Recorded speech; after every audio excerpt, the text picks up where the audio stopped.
Hello दोस्तों, 90 का दशक हीरोज के लिए एक गोल्डन पीरियड हुआ करता था। उनकी दीवानगी इस कदर छाई रहती थी कि लड़कियां शादी के सपने देखा करती थी। किसी की हेयर स्टाइल तो किसी की स्माइल का जादू लड़कियों पर खूब चलता था। यही वजह थी कि एक्ट्रेस ने अपने करियर के शुरुआत में ही हिट हासिल करी। बॉबी देओल उन्हीं स्टार्स में से एक थे जिन्हें न सिर्फ लड़कियों ने बल्कि बच्चों ने भी खूब पसंद किया। 90 के दशक में लोग उनके ऑटोग्राफ के लिए उनके पीछे पड़े रहते थे। वहीं इंडस्ट्री में इतनी पॉपुलैरिटी होने के बावजूद भी एक समय ऐसा आया जब उनके करियर में ब्रेक लग गया। हर साल करीब 2-3 फिल्में करने वाले बॉबी देओल अब एक फिल्म के लिए भी तरसने लगे थे। हालांकि इस बीच उनकी फिल्में तो आ रही थी लेकिन लोगों पर खास छाप नहीं छोड़ पा रही थी। ऐसे में लगातार फ्लॉप फिल्मों की लिस्ट बढ़ती ही जा रही थी। कई सालों तक ये सिलसिला ऐसा ही रहा, जिसकी वजह से वो लोगों के दिलो दिमाग से उतरते जा रहे थे। वहीं इस बीच जब उन्होंने सलमान खान की रेस 3 में काम किया तो एक बार फिर से लोगों की उम्मीदें जागने लगी। लेकिन जितनी जल्दी वो उम्मीदें जागी उतनी ही जल्दी बुझ भी गई। बॉबी देओल के करियर में ब्रेक की वजह उनकी खुद की गलतियां ही रही हैं।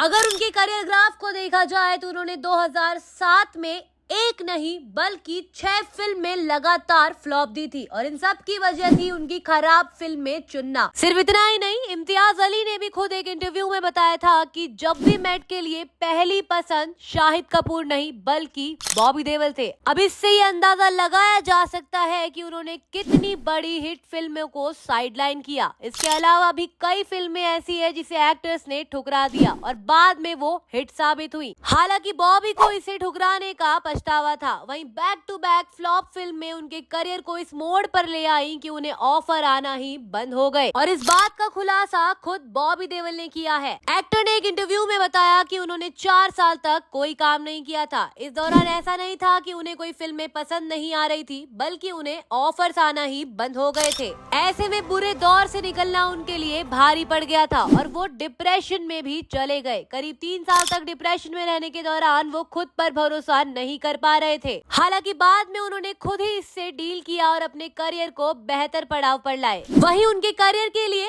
एनिमल मूवी एक गेम चेंजर साबित हुई। फिल्म के रिलीज होने के बाद ही विलेन के रूप में उन्हें दर्शकों ने खूब प्यार दिया। सालों बाद दर्शकों का पागलपन देख बॉबी देओल भी काफी भावुक हो गए थे। उन्हें इस बात का बिल्कुल भी अंदाजा नहीं था कि एक बार फिर से वो इस कदर लोगों के दिल में बस जाएंगे। वहीं इससे पहले टीवी सीरीज आश्रम में उनके काम को बहुत पसंद किया गया था। इस सीरीज के जरिए बॉबी देओल ने अपनी एक्टिंग का लोहा मनवाया, साथ ही दर्शकों का भरोसा भी एक बार फिर से जीता। फिलहाल के लिए बस इतना ही। आपको ये वीडियो कैसी लगी हमें कमेंट सेक्शन में जरूर बताइएगा। तब तक के लिए बाय बाय।